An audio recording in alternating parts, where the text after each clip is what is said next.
Game na.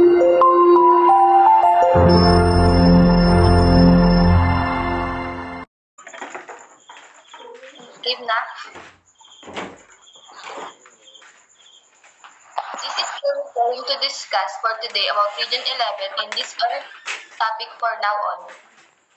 Davao Region in the Philippines. Davao Region, formerly called Southern Mindanao, is an administrative region in the Philippines. Designated as Region 11, it is situated at the southern portion of Mindanao and comprises 5 provinces: Davao de Oro, Davao del Norte, Davao Oriental, and Davao Occidental.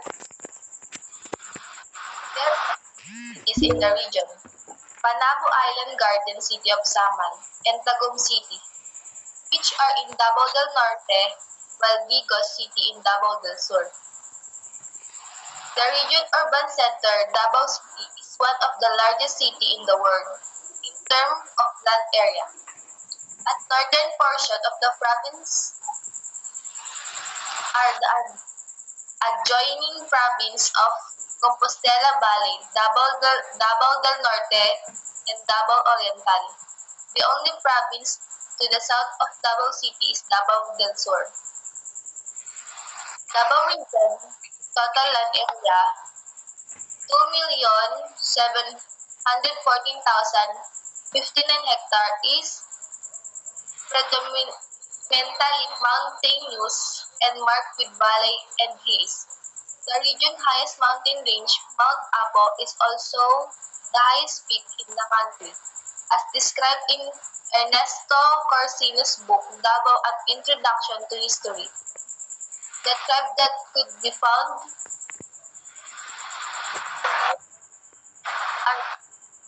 are inhabiting the portion of West Davao del Norte, the Mansakas, Manobos, and Dibabawons in the upland of Compostela Valley Province, and the Mandayas in Davao Oriental. Recapitulation in the region: Samal Island. Leave the noise of the city and escape the Samal Island. This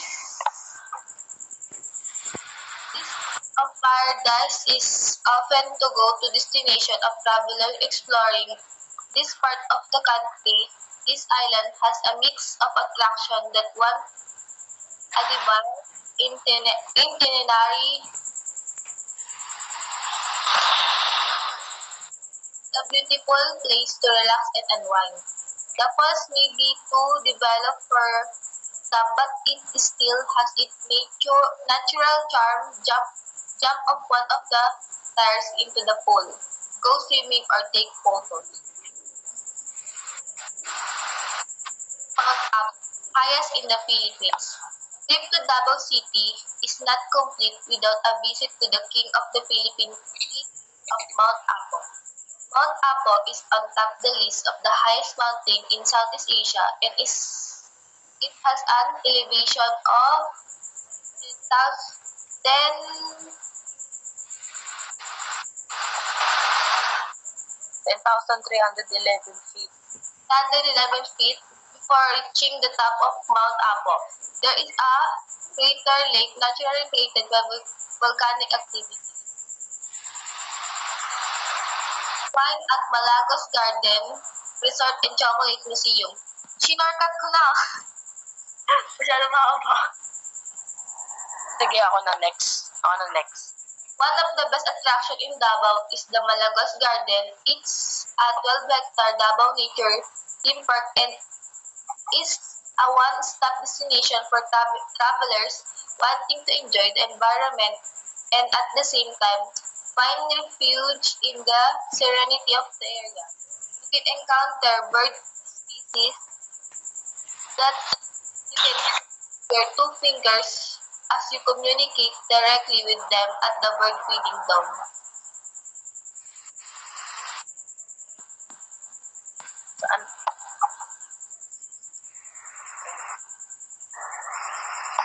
So, festival in Region 11. So, the first one is Kadayawan Festival. Festival. Known as the Festival of All Festivals, is a week-long celebration and thanksgiving for Davao City's bountiful harvest. Its name derives from the friendly greeting Madayaw, from the Dabawenyo word Dayaw, meaning good, valuable, superior, or beautiful. The festival is a celebration of life, a thanksgiving for the gifts of nature, the wealth of culture, the bounties of harvest, and serenity of living. The festival is renowned internationally and is celebrated annually every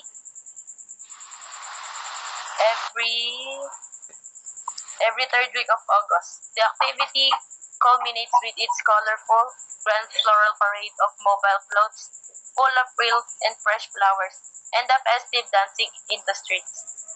The festival honors Davao's artistic, cultural, and historical heritage.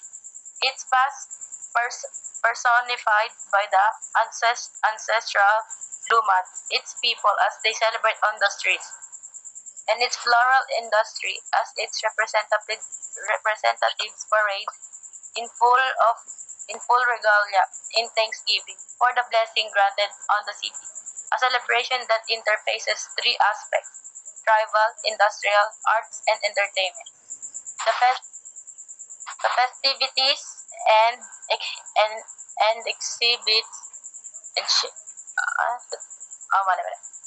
The festive the festivities are highlighted with floral floats, street dancing competitions, and exhibits that showcase the island's tourism products and services. Next is Shaira.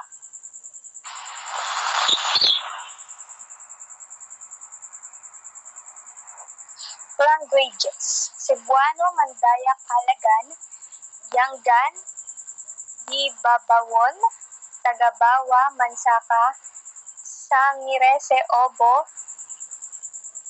Sarangani, Hiligaynon, Tagalog, English.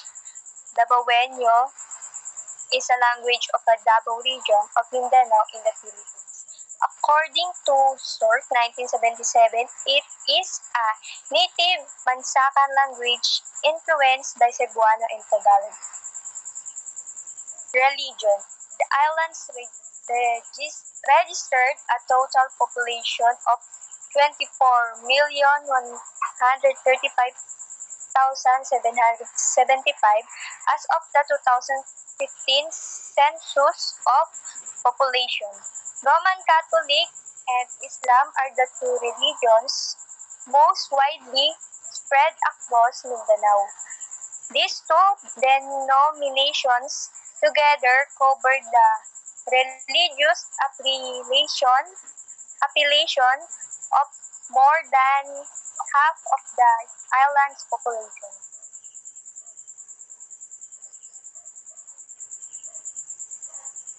Mandaya. Ethnic group is probably the best ethnic group among others. They are for once described by Miguel Sadero Maso as the oldest and most eminent of the people. Mandaya culture has remained preserved and passed down from generation to generation, imbued with rich land and resources, extraordinary belief and practices, is spiritually oriented and very close to their families. Indeed, Mandaya ethnic group are amazingly interesting group. They are geographically found in Davao Oriental, Region 11 lying along the Pacific Ocean, which Considered was considered as the largest unit tribal in southeastern Mindanao by Cole, 1913. Mandaya means inhabitant of the upland.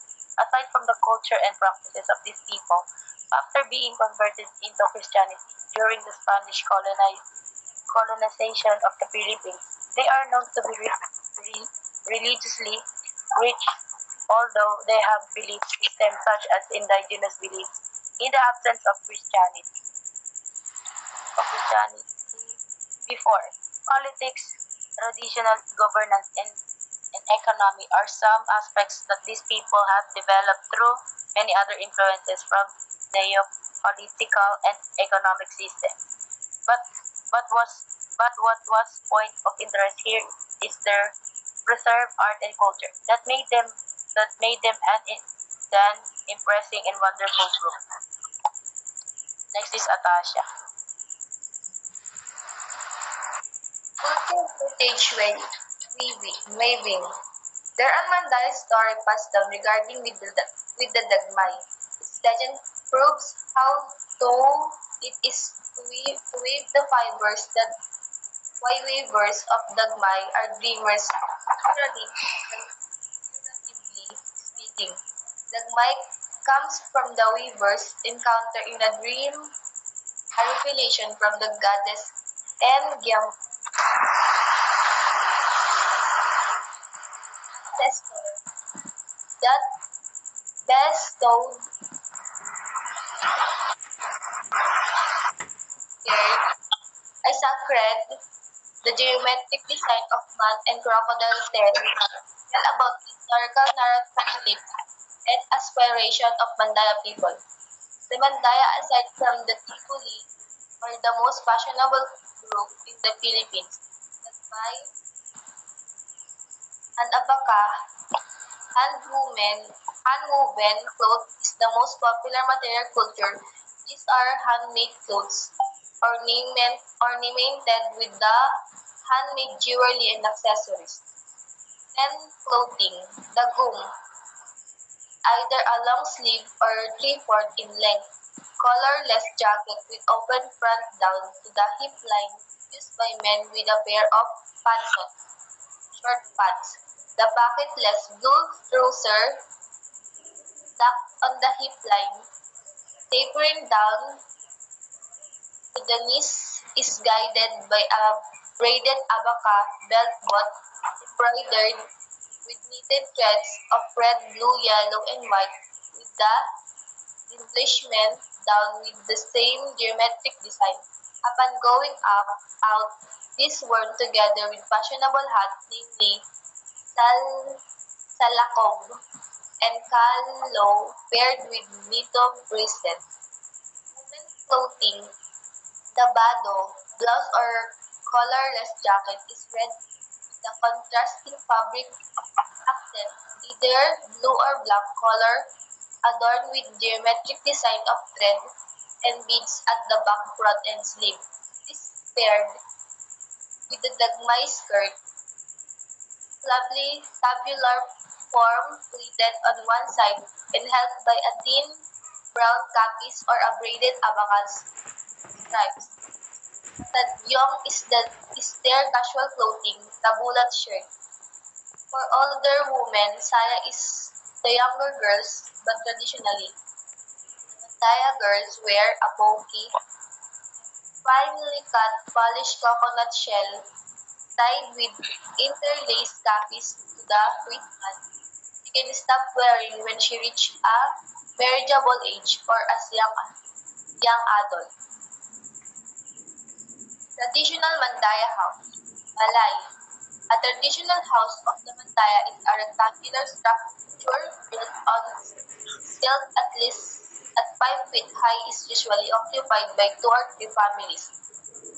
It is made up of bamboo as their roof, sayapobar as their wall, flattened bamboo as their floor. Their stairs are made up round, slipper, curved with distinct concaves, and a feature that the kulubabay their handrails are attached to. Household implements. These are the common household utensils such as sandok, made from coconut shell and stick that is used to cook rice and pour serving soup. The lusong, wooden mortar, and how, wooden staff, used for pounding the rice until the grain is separated from the chaff. The nigo, winner wort, used for separating unwanted chaffs from newly harvested rice and to throw away indigestible husks from grains of polished rice. And lastly is the Gatangan cube, shame, or circular. Wooden container used for measuring the rice or corn. Product from abaca, coconut, cacao, wood, rice, wood. Next is Shaira. Fishing. These materials are handmade by the Mandaya and is used for fishing, which is one of their sources of living. They get their food from underwater to sustain their families using some methods like traps, stand, roods, and draining, spearing, and also bare hands. Some of are made of bamboo, abaca wood, and metals. Some materials, like the cage made of rattan, is for the birds that would like to take care of. Baskets. Lulondan, bukuko, kabaan, kayad, and kayad na alayan are varieties of containers made from wool or baoy strips from the palm of leaves, used to store rice or seed of the plants. Pottery making is also part of their art during those times. The Philippine music. Music and dances are has known for many ethnic groups as well for Mandaya. They are celebrations, assembly, and rituals that involve the use of instruments like kulintang, gimbaw, bonabon, and kudlong. These are some famous instruments played and imply several meanings. Usually, it is played before hunting, farming, or for entertainment. The gimbao drum is played in celebrations, assembly, and many other dances, and sometimes it is used to accompany the bayan during performing in calling the spirits. Jewelry making. The beadcraft technique of Mandaya is something to marvel at. It it serves not only for fashion for women but also an iconic symbol of confidence, wealth, beauty, and elegance. These are also handmade materials that tell the story of the dreams and longings. There are various of accessories that a Mandaya worn out, men or women, that has been part of their practices in their attires. Traditionally, the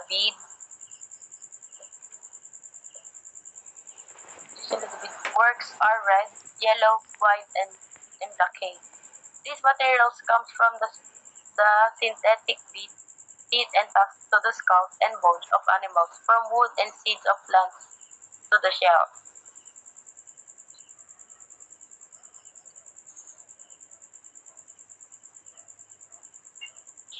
The shell. Tapos na. Tapos na. And yun lang po ang aming na, report or discussion for tonight.